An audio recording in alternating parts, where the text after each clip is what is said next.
All right, so you're thinking about building a real estate team. I want you to watch this video before you do, because I think it might be able to share some blind spots with you that will help you do it the right way versus the wrong way, and also some ideas that'll help you make a little bit more money, or possibly maybe change your mind altogether and go a different way other than building a traditional real estate team. So what's up, everybody? My name is John Dietz, speaker, trainer, coach, and team builder for eXp Realty. And the first thing I want to share with you is what a real estate team should look like. Now, I should probably tell you before I go through this, I sold real estate for 13 years before getting into full-time training and coaching. And I ran a really successful real estate business for about 5 years out of the 13 years that I was in production.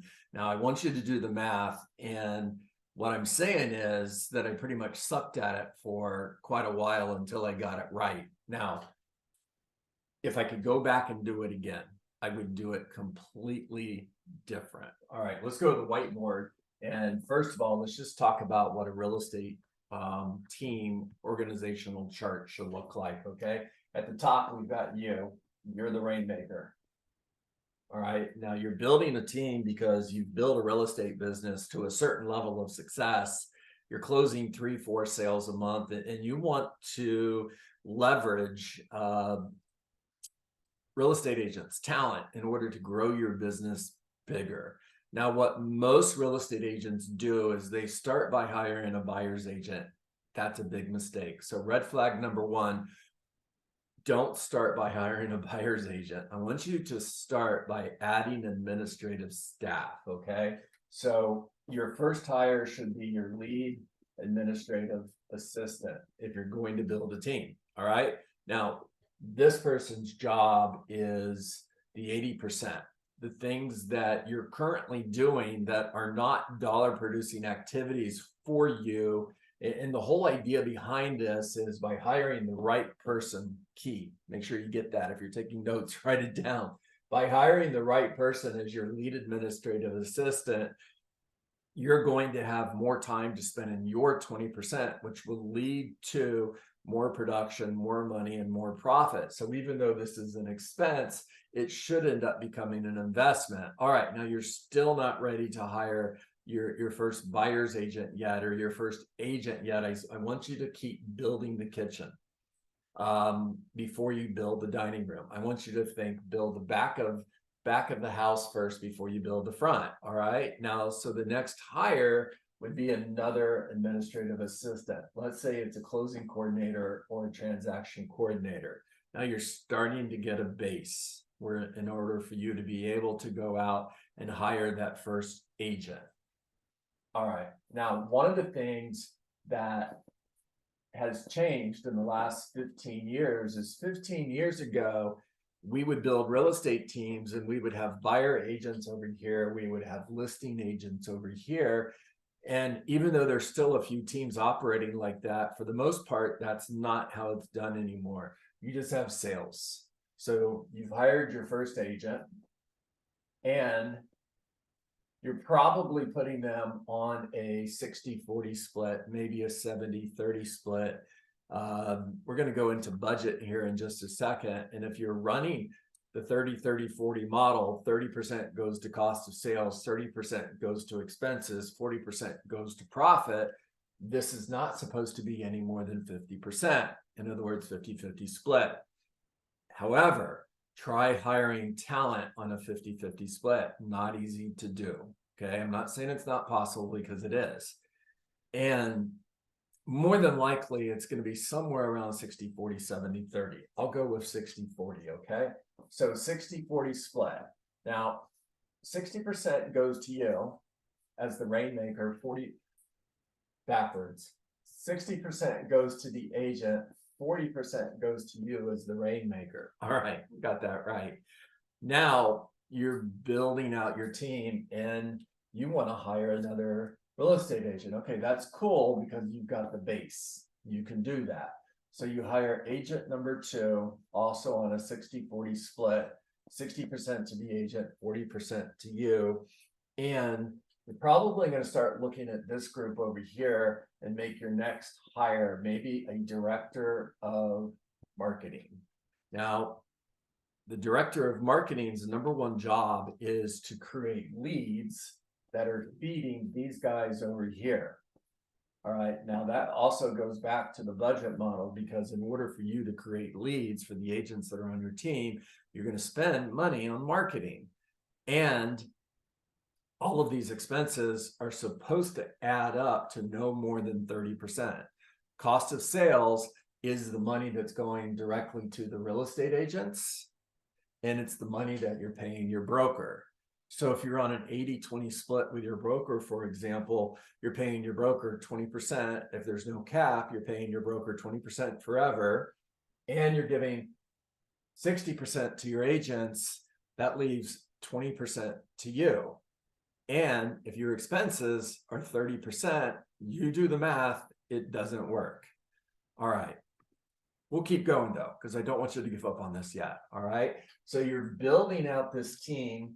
You've got a lead administrative assistant. You have a director of marketing. You have a transaction coordinator, and you're going to add another real estate agent over here. So now you have 3 agents, all on 60-40 splits. You have yourself, and you have your administrative support staff. This is the base that makes everything else work.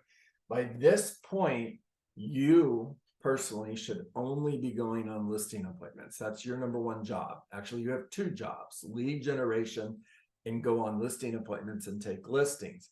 However, you might want to start leveraging that, meaning that you're going to hire somebody who's going to prospect for sell by owners and expireds, and they're going to become a listing partner. That's one possibility. The other possibility is to feed listing leads to these agents over here, still on a 60-40 split, or you can make an argument for maybe 50-50 because you have more expenses when you take a listing than you do when you work with a buyer. However, if you're building a team, your organizational chart, at least to start, should look something like this. Focus on admin first, then on agents, 60-40 split at the most. If you pay them more than that, you're absolutely losing money. And then all of this, your administrative support, all of your expenses, which includes staff, should be no more than 30% of your gross commission income. So if you're making $1 million, that's your gross commission income. That means you have $300,000 to cover all of your marketing, rent, staff.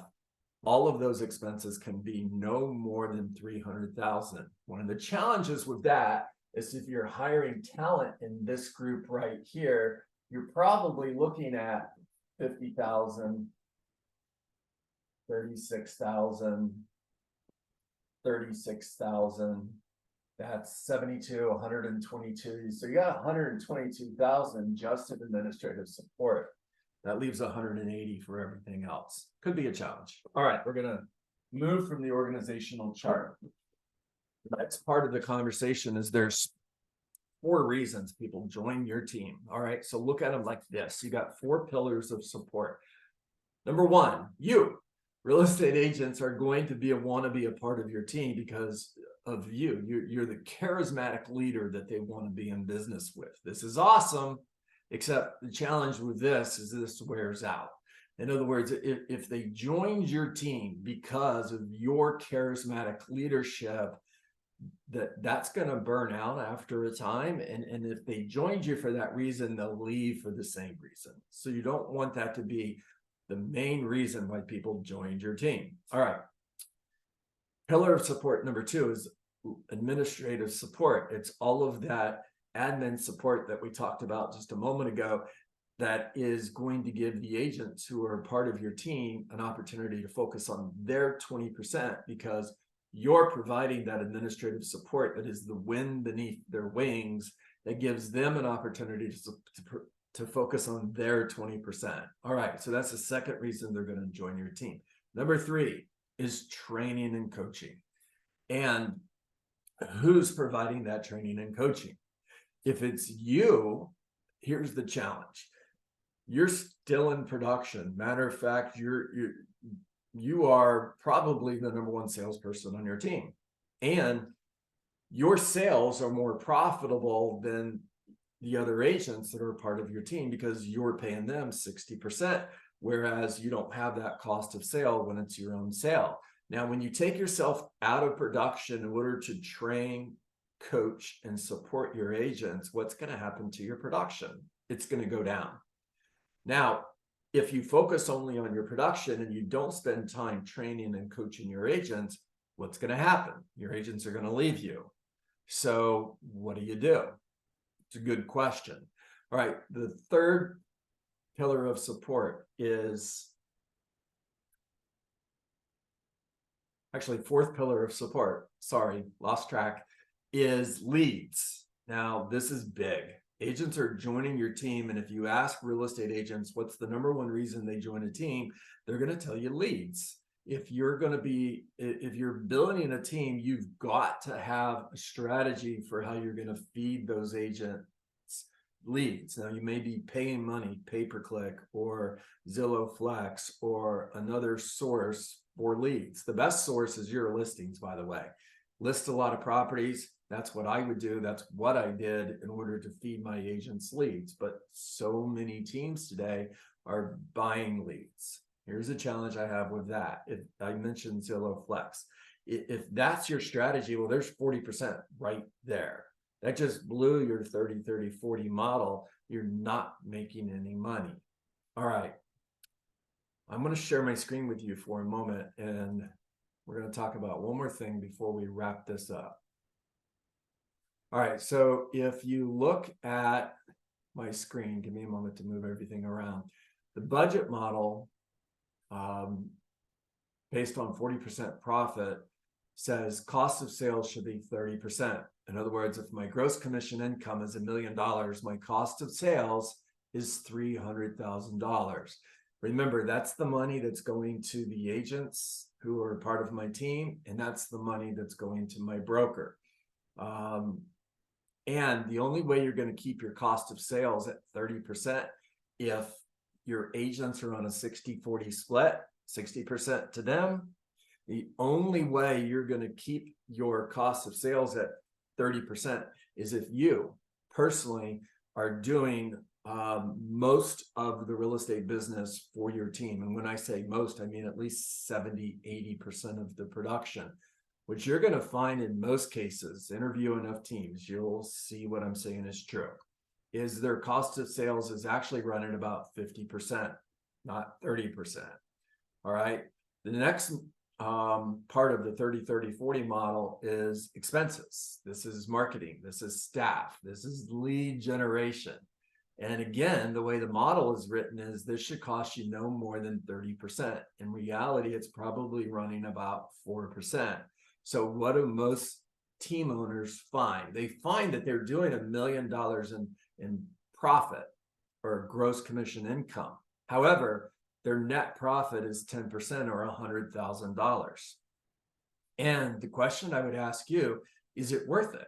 Is it worth all of the work, blood, sweat, and tears to build a team and run a team to make an additional $100,000 a year? Or is there a better way? Now, before we leave this slide, we could tweak the expenses. All right. We can get those expenses down to maybe 20%. That's awesome. Now, if we did that, then we have total cost of sales plus expenses at 70%, which now we're at 30% profit. That's better. But if you're going to reduce your expenses from 40% to maybe 20%, you're going to have to ask, how are you going to do that? All right.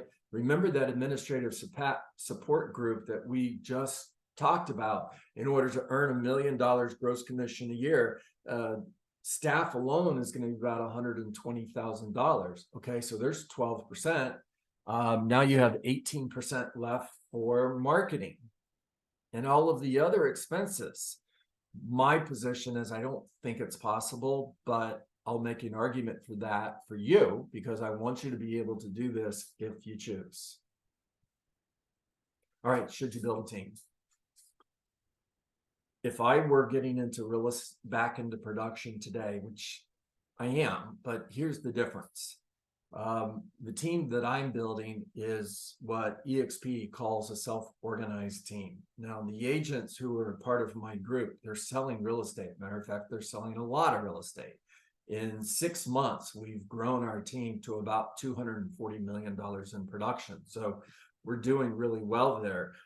The difference is EXP is providing the administrative support. So I'm leveraging the company in order to be able to provide that administrative support to those agents in order to be the wind beneath their wings so they can focus on their 20% in order to sell more homes.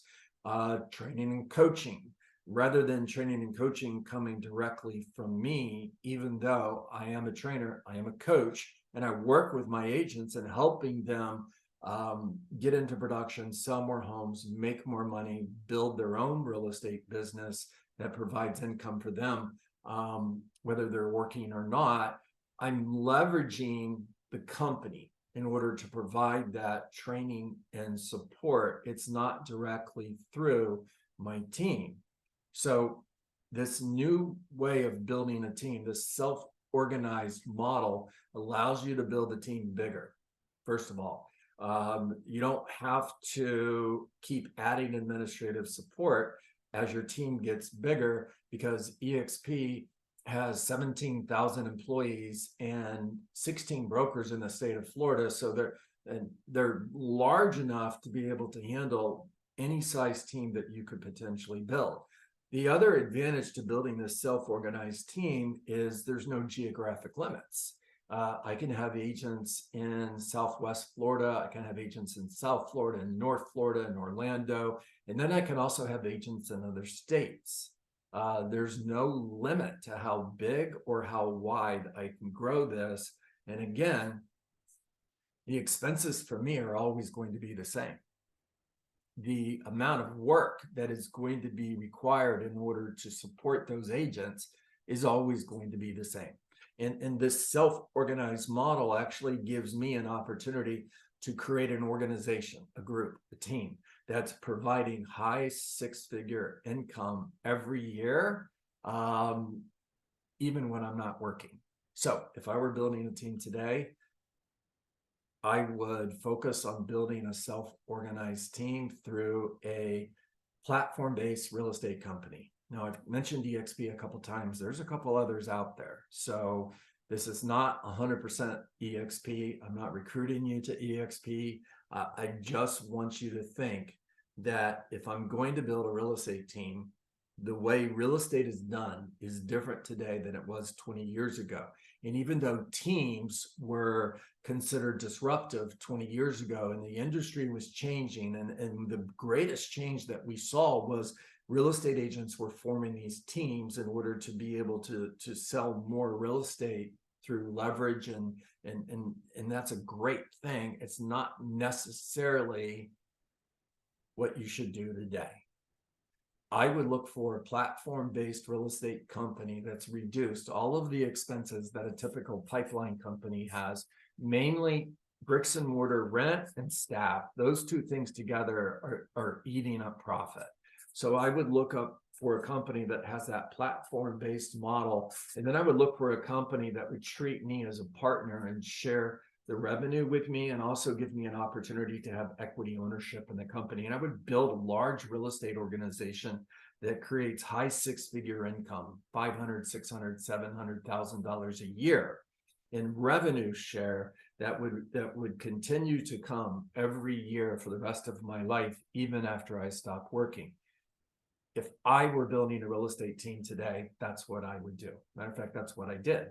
If you want more information on how this works, again, my name is John Dietz. My contact information is down below. Hit that calendar link, schedule some time to get on my calendar. If you're thinking of building a real estate team, I'm a coach. I can help you do that. I've built hundreds of real estate teams across the United States. If you're thinking that you want to change the way you're building that team, I can help you with that as well. If you're looking for a real estate coach, hit that calendar link below. Get on my calendar. I want to help you. All right, everybody, that's a wrap. John Dietz, speaker, trainer, coach, and team builder for eXp Realty. Make it a great day.